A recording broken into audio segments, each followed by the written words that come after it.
جو عشق کی جو سختیاں ہیں وہ جب سامنے آ گئی ہیں اور جفائیں ہیں جفاکاریاں ہیں، اس وجہ سے اب یہ صرف ایک خون کا دریا بن کے رہ گیا ہے، ورنہ کسی زمانے میں ہم بھی کچھ تھے. یعنی کبھی ہم بھی شگفتہ مزاج تھے عشق کے دکھوں سے پہلے. مجھے قتیل شفائی کا وہ شعر میں نے لکھا تھا اس میں کہ ہمیں کوئی غم نہیں تھا غم عاشقی سے پہلے، نہ تھی دشمنی کسی سے کسی تیری دوستی سے پہلے. مہدی حسن نے گایا ہے اور مجھے اس طرح کا خیال لگا یہ. تو جعفر بھائی آپ کیا کہیں گے اس پہ؟ یہ ان کا اپنا خاص جو انداز ہے نا غالب کا، وہ ہے میرے خیال سے بہت ہی کہنا چاہیے ریپرزینٹیٹیو شعر غالب اسٹائل کا میرے خیال سے. تو کہ یہ جو جس انداز سے بات کر رہے ہیں نا، اس میں دیکھیے اب یہ کیا کیا باتیں ہیں. ایک تو یہ جو دریائے خون کی بات کر رہے ہیں اور اس کے بعد وہ گرد کی بات کر رہے ہیں، تو وہ جو کنٹراسٹ ہے وہاں اس سے وہ بھی سامنے آتا ہے. پھر ساتھ میں جو حالانکہ جو خون کا رنگ ہے ظاہر ہے وہ بھی لال ہے، اور یہ جو جلوہ گل تھا وہاں بھی کافی رنگا رنگی تھی، تو لیکن یہ دوسرے انداز رنگی ہے. اور پھر یہ جو ہے تو بیسیکلی کیا کہنا چاہ رہے ہیں کہ یہ جو کنٹراسٹ ہے اسے برنگنگ آؤٹ دا کنٹراسٹ. تو تمام وہ بہت سے جیسے میں نے کوئن کیا ہے کہ لفظ جو ہے وہ کافی کام آتا ہے میرے، وہ ہے سیمینٹک ریزوننس. تو یہ جو تمام ان چیزوں کے جکسٹاپوزیشن کے جو ایک سیمینٹک ریزوننس آپ میں پیدا ہوتی ہے، تو وہ اس کا سارا جو پوئٹری کا جو لطف آتا ہے بہت بڑی حد تک اس کی وجہ سے آتا ہے، اور میرے خیال سے اس شعر میں بڑی حد تک موجود ہے وہ. تو یہ میری رائے ہے. اگر اجازت ہو تو میں اس پہ ایک پوائنٹ کہوں، مطلب اسی کی تائید میں، لیکن تھوڑا سا میں مجھے جو یہ شعر سننے پر جو ایک اس سے تاثر ملا ہے وہ یہ، جیسے ایک تو جیسے آپ نے کہا کہ فزیولوجیکلی اس میں اتنا کوئی فاصلہ نہیں ہوتا، لیکن جب ٹوٹے دل اور کہتے ہیں کہ کٹے جگر سے جو خون نکلتا ہے اس سے جو دریا ہوتا ہے وہ بڑا قیامت ڈھا رہا ہوتا ہے کم فاصلے کے باوجود. اب اس میں اس کو تشبیہ دی گئی ہے ساحل دریائے خون کے دلتا جگر کے ساحل دریائے خون ہے آپ. تو ساحل دریا کو اگر آپ دیکھ لیں کہ ایک دریا خون کا بہہ رہا ہے اور ساحل پہ دوسری طرف سینڈ ہے، جیسے جو یوزولی ہوتی ہے کہ ریت ہے، اور ریت کا جیسے بالکل فیڈڈ سا رنگ ہوتا ہے، اور اگر دریائے خون ہے تو وہ اور فیڈڈ نظر آئے گا. تو یہ تضاد آپ کو دکھایا جا رہا ہے. اور دوسری طرف مطلب کہتے ہیں کہ ایگزیجریشن جو ہمیشہ غالب کے شعروں میں ہوتا ہے کہ جلوہ گل جو ہے وہ، جیسا کہ جعفر صاحب نے بھی پوائنٹ آؤٹ کیا کہ وہ اس کی سرخی کی وجہ سے ہوتا ہے، تو وہ سرخی جو ہے وہ اس کے مقابلے میں بالکل گرد جتنی یعنی ریت جتنی پھیل لگ رہی ہے، وہ ایسی لالی ہے اس مطلب معجزن دریا میں. تو یہ تضاد بھی ہمیں یہاں پر نظر آ رہا ہے، اور یہ تمثیل بھی بہت ہی کہتے ہیں کہ ایکسٹریم والی ایگزیجریٹڈ فارم میں نظر آ رہی ہے یہاں پر. اور دوسری طرف گرد میں یہاں پر پھر زمانی ایک لفظ استعمال ہوا ہے کہ ایک تو گرد تھا مطلب جیسے ریت کی طرح اس کے کلر وائز اس کو مقابلہ کیا گیا ہے، اور دوسری طرف اس کے بے وقت ہونے کی طرف اشارہ ہے کہ اس رہ گزر میں جلوہ گل آگے گرد تھا، یعنی اس کے مقابلے میں کچھ بھی نہیں تھا. سو جیسے عامر صاحب نے کہا تھا کہ وہ ہیج تھا، اس کے سامنے کچھ نہیں تھا، یا تھا. ایگزیکٹلی. بہت اچھا پوائنٹ، بہت اچھا پوائنٹ. جی جی نہیں تھینک یو. جعفر بھائی نے بھی اور فائز نے بہت اچھے پوائنٹس یہاں پہ ہمیں دیے. حیدر بھائی اگر آپ کچھ ایڈ کرنا چاہیں تو ورنہ ہم آگے بڑھتے ہیں. ہاں نہیں، آگے بڑھیے. ٹھیک. اصل میں اس سے پچھلے والے شعر پہ نا ایک چھوٹا سا کمنٹ کروں گا کہ وہاں پہ جو تھا نا لفظ تالیف، اس کا مطلب تھا جمع کرنا. اور وہ دیکھیے پھر جب دوسرے مصرے میں جب وہ فرد کہتے ہیں نا، یعنی ورق، تو وہ ورق کو جمع کرتے ہیں تو وہ مجموعہ بنتا ہے نا. تو اصل میں اس میں یہ بس کمال کی بات وہ یہ تھی کہ پہلے مصرے میں وہ تالیف استعمال کر رہے ہیں اور دوسرے مصرے میں وہ فرد یعنی بکھرا ہوا ہے ایک ورق جو تھا. تو وہ بس وہ ایک پوائنٹ تھا جو میں کہنا چاہ رہا تھا. باقی یہ تو ٹھیک ہے. اور اس میں بھی ظاہر ہے کہ یعنی وہ جو بات ہے وہ یہی ہے کہ جو دریا خون کا دریا ہے اس کا کنارہ جو ساحل ہے اس پہ لوگ چہل قدمی کرتے ہیں نا، ساحل کے کنارے مطلب یہ، تو اس کو وہ پھر وہ راہ گزر سے تشبیہ دے رہے ہیں کہ وہ ایک وہ وقت بھی تھا کہ جب وہاں پر ایک حسین باغ تھا، یعنی ہم عشق سے پہلے ہم ایک ایسے شگفتہ مزاج تھے، اور اب عشق ہونے کے بعد اب جو ہے وہ ہم افسردہ ہیں، اور اب صورتحال بالکل یکسر بدل چکی ہے. مثلا بہت اچھا پوائنٹ ہے یہ جو آپ نے ابھی بتایا کہ ساحل اور پھر اس کے جو اس کی بات ہو رہی ہے، رہ گزر کی بات ہو رہی ہے، تو وہی ساحل کا ہے. خالی اس نے یہ نہیں کہا ہے کہ بھئی دل تا جگر ایک دریا تھا، اس کا ذکر نہیں ہے، بلکہ دریا کا ساحل کی بات ہو رہی ہے. اور وہی ساحل جو ہے وہ ایک زمانے میں ایسا تھا کہ جس رہ گزر میں جلوہ گل آگے گرد تھا، تو وہ والی رہ گزر کی بات ہو رہی. تو بہت بہت اچھا پوائنٹ ہے یہ ضرور. بلکہ مجھے ابھی پڑھتے پڑھتے محسوس ہوا کہ اس میں آگے جو ہے نا اس کے بھی دونوں معنی ہیں. آگے کے مطلب آگے کیا سامنے، مطلب اف یو گو اہیڈ اور آپ کو آگے کوئی چیز ملے گی، اور آگے کا مطلب پہلے بھی ہوتا ہے نا کہ آگے ہم نے ایسا دیکھا تھا. یہ بھی دونوں معنی میں استعمال ہو رہا ہے. جی کیا ہم کہتے ہیں نا لگتا ہے اگلے آپ کو؟ زمانوں میں، اگلے زمانوں، بالکل جی صحیح جی، کہیں، بالکل صحیح. اگلے زمانوں جیسے ہم کہتے ہیں نا، یعنی پچھلے کی جگہ ہم اگلے زمانے بھی پچھلی کہتے ہیں. اگلے بھی کہتے ہیں. جی جی، تو یہ دونوں معنی میں آ رہا ہے یہاں پہ. آگے صحیح ہے. تو مطلب غالب کا اصول ہے، کوئی ایک بات کہنی ہے تو ایک بات نہیں کہنی. یہی تو غالب جی ہے. چلے اگلا شعر پڑھتا ہوں میں. یہ بڑا خوبصورت شعر ہے. جاتی ہے کوئی کشمکش اندوہ عشق کی، جاتی ہے کوئی کشمکش اندوہ عشق کی، دل بھی اگر گیا تو وہی دل کا درد تھا. اندوہ کسی فکر کو کہتے ہیں، رنج کو کہتے ہیں. اگر دل سینے میں موجود ہے تو اس کے ہونے سے بے چینی ہوتی ہے. اوبیسلی عشق کے دوران دل ہی جو ہے وہ آپ کا ایک ایموشنل پورا ریزروار ہے، اسی کے اندر آپ کو درد محسوس ہو رہا ہے، تکلیف محسوس ہو رہی ہے، اور یہ کوئی کشمکش ہے جو وہ جاتی کہاں ہے. لیکن اگر سینے سے دل بھی نکل جائے تو اس کے باوجود کوئی نہ کوئی رنج رہ جاتا ہے. اچھا، اس کو میں نے جس طرح انٹرپریٹ کیا، مجھے ایسا لگا کہ ایک تو ایک چیز ہوتی ہے فینٹم لمب ہوتا ہے نا، جیسے آپ کا ہاتھ کٹ جائے تو ایک سچویشن یہ ہوتی ہے کہ آپ کو ہاتھ میں درد ہو رہا ہوتا ہے کہ جب آپ کا ہاتھ ہے ہی نہیں. ایک چیز، ایک سچویشن وہ ہے، اگر آپ کو بہت سرجیکلی سوچیں آپ اس کے بارے میں. اور دوسرا یہ ہے کہ ایموشنل پین کی خاصیت یہ ہے کہ مثلاً آپ کو درد دل میں ہے، لیکن اگر دل فزیکلی آپ کا نکال بھی لیا جائے تو ایسا نہیں ہے کہ آپ کے ایموشنز چلے جائیں گے، یا دل چلا جائے گا تو بے دلی ہو جائے گی. میں یہ بھی سوچا میں نے، دل کے جانے سے آپ آزاد نہیں ہو پائیں گے. تو یہ کچھ خیالات تھے. باقی آپ لوگ بتائیے صاحبان. لیکن دل چلا گیا تو اصل چیز تو درد ہے نا. دل تو تھا، ٹھیک ہے، چلا گیا تھا اور چلا گیا، تو اس کی بھی اہمیت تھی، لیکن درد کے سامنے اس کی کوئی اہمیت نہیں ہے. تو درد تو رہ گیا، تو اس کا مطلب بیس تھا سمجھیے، اس سے وہ الگ ہو گیا ہے، لیکن اب بھی موجود ہے. وہ فینٹم لم والی جو بات تھی وہ بہت ہی اس معاملے میں میرے خیال ہے بات نہیں، واضح ہے. بالکل بالکل. چلیں ٹھیک ہے، میں اگلا شعر پڑھتا ہوں. احباب چارہ سازی وحشت نہ کر سکے، احباب چارہ سازی وحشت نہ کر سکے، زندہ میں بھی خیال بیاباں نورد تھا. تو بڑا اچھا پوائنٹ انہوں نے بتایا کہ جو وحشت ہے وہ ایک فزیکل چیز نہیں ہے. وحشت میں آپ اگر اپنے کپڑے پھاڑ رہے ہیں، آپ چلا رہے ہیں، آپ چلا چوٹ کر رہے ہیں، تو لوگ اس کو تو کنٹرول کر سکتے ہیں کہ آپ کو مثلاً سیڈیٹ کیا جا سکتا ہے، آپ کو کہیں بند کیا جا سکتا ہے، آپ کسی زندہ میں قید کیا جا سکتا ہے، لیکن آپ کی دہشت جو ہے، جو آپ کے ذہن میں ہے، وہ تو اس وقت بھی ویسی ہی ہوگی نا. آپ کا مطلب would it be a true cure؟ تو بات کل ملا کے مجھے یہی سمجھ میں آئی کہ عاشق کی وحشت دور نہیں کی جا سکتی. اور میں صرف اس کو عاشق تک ریسٹرکٹ نہیں کروں گا، یہ کسی بھی طرح کی وحشت جو ہے اس کا علاج کرنا بڑا مشکل ہے.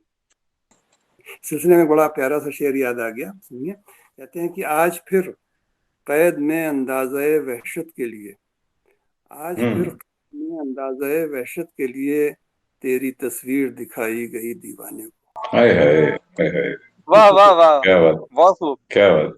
تیری تصویر دکھائی گئی دیوانے کو. تو بہرحال تو چلیے، صحیح ہے، بہتر بہتر. اب آخری اس کا مقطع ہے ہمارے سامنے. یہ لاش بے کفن اسد خستہ جاں کی ہے، یہ لاش بے کفن اسد خستہ جاں کی ہے، حق مغفرت کرے عجب آزاد مرد تھا. اسد صحیح معنی میں عاشق تھا، زندگی میں بھی وہ دنیا کے اصولوں اور موجب دنیاوی سے آزاد تھا، وہ دور رہا ان سے. مرنے کے بعد بھی اس کی لاش بے کفن ہے، اس کو کفن نہیں پہنایا گیا، یعنی کہ وہ اس کے بعد بھی ان اصولوں سے آزاد ہے. تو سچا عاشق جو تھا وہ اسد تھا کہ وہ کفن سے آزاد رہا، وہ زندگی میں وہ ان باقی دنیا کے اصولوں سے آزاد رہا اور مرنے کے بعد مرنے کے اصولوں سے آزاد رہا. اس کو اس طرح بھی کہہ سکتے ہیں کہ زندگی میں زندگی کے اصولوں سے آزاد, مرنے کے بعد مرنے کے اصولوں سے آزاد. تو آزاد مرد کا تصور جو ہے وہ ایک سچے عاشق کا تصور ہے, اور وہ اسد کے علاوہ کچھ نہیں تھا, وہ کوئی نہیں تھا. تو یہ مجھے ایک اور چیز محسوس ہوئی کہ پہلے شعر میں بھی کہیں نہ کہیں انہوں نے مرد کی بات کی ہے کہ مرد کون تھا, تو وہ بڑا بہادر انسان جو ہے وہی عشق کر سکتا ہے اور وہی مرد ہے. اور یہ آخری شعر ہے اس میں بھی انہوں نے بتایا کہ مرد جو ہے وہ آزاد ہے, جو آزاد ہوتا ہے وہ مرد ہے. تو بہادر اور آزاد ہونا ایک مرد کی نشانی ہے, ایک صفت ہے. تو اللہ ہم سب کو ایسا مرد بنائے. ذوق ذوق نے بھی اس مضمون کو اس طرح باندھا ہے کہ کہتے ہیں آج ذوق جہاں سے گزر گیا, کہتے ہیں آج ذوق جہاں سے گزر گیا, کیا خوب آدمی تھا خدا مغفرت کرے. تو مجھے غالب کا شعر زیادہ بہتر ہے obviously اس معاملے میں, لیکن ایک عام شعر کے حساب سے بات کی جائے گا جس طرح بات کی جاتی ہے colloquially, تو پھر وہ مجھے ذوق کا شعر بھی بڑا خوبصورت لکھا گیا. بہرحال ابھی جیسے جو آپ نے اس کو جس انداز سے پڑھا, مطلب اس کا obviously مطلب دونوں شکلوں میں ایک ہی نکلتا ہے, لیکن جیسے آپ نے کہا نا عجب آزاد مرد تھا, اس کا دوسرا طریقہ پڑھنے کا ہے عجب آزاد مرد تھا. فرق کیا ہو جائے گا؟ جیسے جس شکل میں آپ نے پڑھا وہ ایک مرد ہے جو آزاد ہے, لیکن دوسری طرف آزاد مرد کو جب ایک لفظ کر کے آپ پڑھیں گے تو وہ خود ایک ایڈجیکٹو ہے. یعنی جس شکل میں پڑھا گیا کہ آزاد مرد ہونا, یعنی ایک مرد جو آزاد ہے, آزاد اس کا ایڈجیکٹو ہے, اس کی صفت ہے, لیکن آزاد مرد خود ایک پورا. بالکل فرق وہی ہے کہ جیسے ہم کہیں کہ کوئی بہت جوان مرد تھا اور کوئی جوان مرد تھا, ان دونوں کا فرق ہے نا, اسی طرح ہے کہ آزاد مرد فارسی میں بھی ایک صفت کے طور پہ استعمال ہوتا ہے. مطلب اس کا وہی ہے کہ فری مین, جیسے مین ود اے فری اسپرٹ, بلکہ ان جنرل اس کو فری اسپرٹ, یعنی آپ کسی عورت کو بھی آزاد مرد اس شکل میں کہہ سکتے ہیں. تو یہ عجب آزاد مرد تھا اس شکل میں بھی پڑھا جا سکتا ہے کہ پوری صفت ہو. تو اس کا مطلب اگر یہ سمجھے کہ عجب فری اسپرٹڈ تھا یا عجب فری اسپرٹڈ مین تھا, یہ دو الگ الگ چیزیں ہو گئی. صحیح ہے, صحیح ہے, انٹرسٹنگ. آزاد مرد ایک ترکیب میں اگر استعمال ہو رہا ہے تو وہ میں سمجھتا ہوں کہ باغی میں بھی ہو سکتا ہے. باغی, the one who broke the shackles, کیونکہ اس میں حق مغفرت کرے وہ لا رہے ہیں, تو وہ اتنا آزاد مرد تھا یعنی باغی تھا, ہر چیز سے بغاوت تھی, اسی لیے آزاد حق مرد مغفرت. عربی جو اس کا عربی ایکویلنٹ ہے وہ حر ہے, جس میں آزادگی ہے. اور جیسے فارسی میں دو الفاظ ہیں بہت یعنی ان میں کم فرق ہے. اس کے لیے ایک اور جو لفظ فارسی میں استعمال ہوتا ہے آزاد مرد کے لیے وہ ہے آزادے, یعنی اس کے آخر میں ہے آتا, آزادہ, وہ ایک صفت بنتی ہے. اور وہ ایگزیکٹ ایکویلنٹ ہے حر کا, جو ہم کہتے ہیں نا احرار عربی میں جو ہے, یعنی حر کو بہت مشکل سے اس کے لیے آپ ایک لفظ میں اس کا ترجمہ کر سکتے ہیں دوسری زبانوں میں, کیونکہ حر میں صرف مطلب آزادی نہیں ہے بلکہ آزادی اور شجاعت اور دلیری اور یہ سب ایک ساتھ آ جاتی ہے. تو یہ اس کی طرف اشارہ ہے, آزاد مردی کی جب ہم بات کرتے ہیں تو اس کی طرف اشارہ کر رہے ہوتے ہیں. ایک وہ شعر ہے کہ تیرے آزاد بندوں کی نہ یہ دنیا نہ وہ دنیا, یہاں بے شک مرنے کی پابندی وہاں جینے کی پابندی. جینے کی پابندی علامہ اقبال کا شعر ہے. جی تو یہ وہ breaking the shackles, breaking the norms, وہ والی آزادی ہے جو میں اصل میں حر پہ آنا چاہ رہا تھا کہ فائزہ نے جو لفظ حر بتایا نا, میرے خیال میں حر وہی لفظ ہے جس سے حریت بھی بنتا ہے. بالکل بالکل, حریت اس کا ظاہر ہے کہ مصدر ہے ایک طرح سے, اس کا انفینیٹو ہو جائے گا. تو حریت کو فارسی میں کہیں گے آزادگی. جو آئیکونوکلاسٹ میں جو وہ چاہیے ہوتی ہے آئیکونوکلاسٹ, بریک دا آئیڈلز, اور خود پھر ظاہر ہے آزاد خود آدمی ہوگا تبھی وہ ہی بی این آئیڈل بریکر. تو وہ جو دونوں چیزیں ساتھ ساتھ چل رہی ہیں, ایک تو فری اسپریٹڈنس اور پھر کریج, تو جیسا کہ ہے وہ میرے خیال سے دونوں بالکل ایک ساتھ ہیں. لیکن جعفر بھائی انہوں نے پھر بھی حق مغفرت کرے کہا ہے, اس کا مطلب کچھ حق مانتے ہیں وہ کسی کو اور مغفرت کرے. اب یہ انہوں نے تنزیہ کہا ہے کہ صحیح دل سے کہا ہے؟ میں اس میں ایک بات کہوں گا, جعفر بھائی آپ اس سے پہلے کامنٹ کریں کہ یہ اس طرح کی بات ہے کہ بھیا جیسے کسی کے بارے میں بولتے ہیں نا کہ اللہ جانے کیسی کیسی حرکتوں میں تھے, اللہ مغفرت کرے. بھائی